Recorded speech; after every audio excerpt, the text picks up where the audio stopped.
नमस्कार दोस्तों, कैसे आप लोग बात करेंगे हम सुजलॉन एनर्जी की। तो धमाकेदार खबर निकल कर आ रही है और बिल्कुल भी आपको मिस आउट नहीं करनी चाहिए। बहुत बड़ी अपडेट है, उसको हम एक एक करके समझने वाले। उससे पहले पीएनएल देख सकते हैं जो कि 6 महीने के महीने का है। शायद ही कोई आपको अपना पीएनएल बताता, हम कुछ भी नहीं छिपाते, सारा कुछ आपके सामने रखते हैं।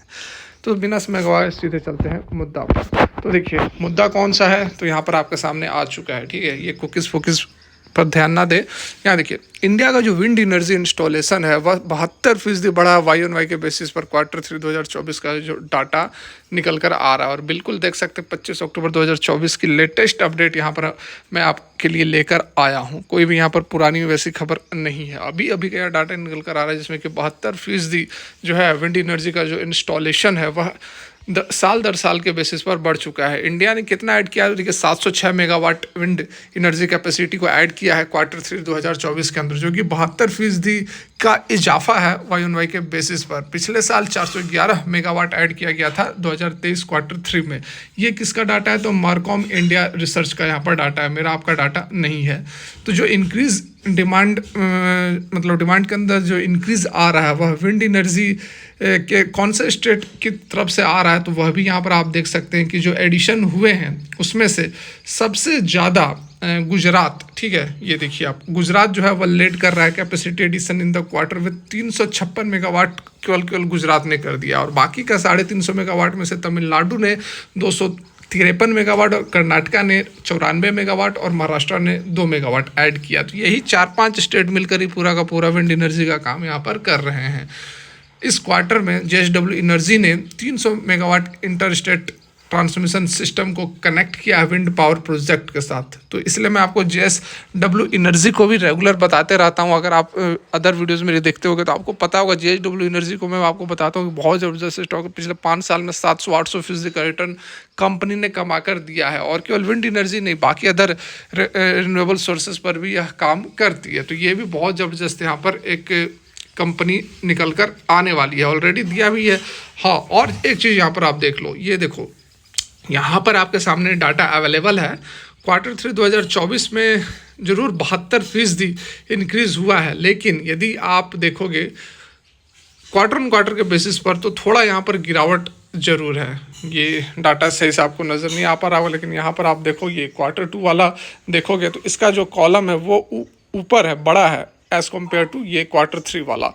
तो इसमें जो कमी आई है वो क्यों कमी आई है, तो ये देखिए आप, सितंबर 2024 में cumulative installed wind energy capacity मतलब 47 गीगावाट या फिर 473 मेगावाट, जो भी कह लो आप। और ये स्टेट वाइज डाटा यहाँ पर दिया गया है, जो कि ऑलरेडी हमने ऊपर यहाँ पर डिस्कस किया हुआ है।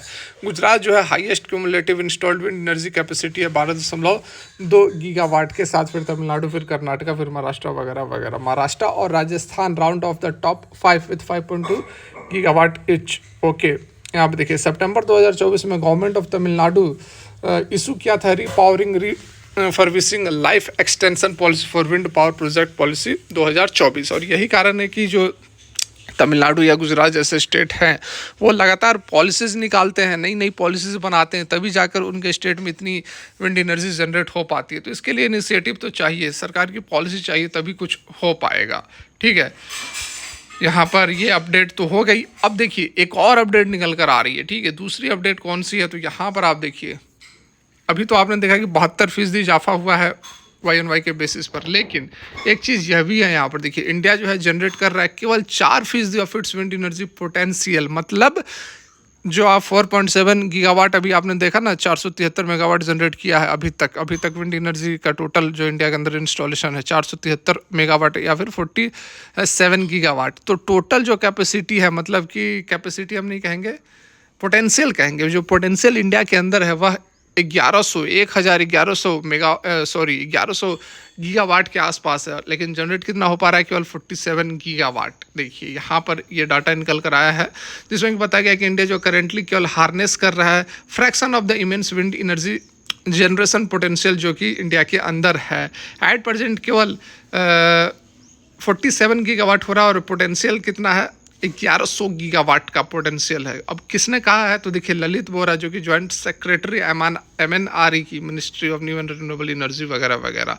ठीक है, तो यहाँ पर देखिए अब क्यों नहीं हो पा रहा है, तो इस पर भी बात होनी चाहिए। केवल बता देने से तो नहीं हुआ, क्यों नहीं हो पा रहा है, तो देखिए उन्होंने भी कुछ बातें कही है कि also touched upon the need for the industrial academic collaboration to ensure that there is a constant supply of skilled human resources for wind energy sector in India, highlighting how India made equipment and wind turbine are being exported वगैरह वगैरह बात बता रहे हैं कि ऐसी ऐसी बातें होनी चाहिए, तब जाकर कुछ और यहाँ पर आगे बढ़ा जा सकता है। देखिए सुजलॉन का भी नाम आना चाहिए, बिल्कुल यहाँ पर आना चाहिए। तो यहाँ पर देखिए जो गिरीश कांटी सुजलॉन के जो MD या CEO हैं, मैं अभी कंफर्म नहीं कर पा रहा हूँ, ठीक है, चेयरपर्सन तो हैं।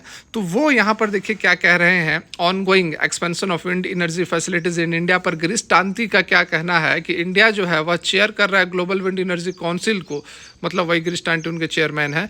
उन्होंने कहा कि country has the manufacturing capacity to expand 15 gigawatt year, मतलब एक साल के अंदर 15 गीगावाट आपको बढ़ाना पड़ेगा, लेकिन एट प्रेजेंट केवल 4 से 4.5 5 गीगावाट तक विंड एनर्जी जनरेशन को बढ़ाया जा रहा है।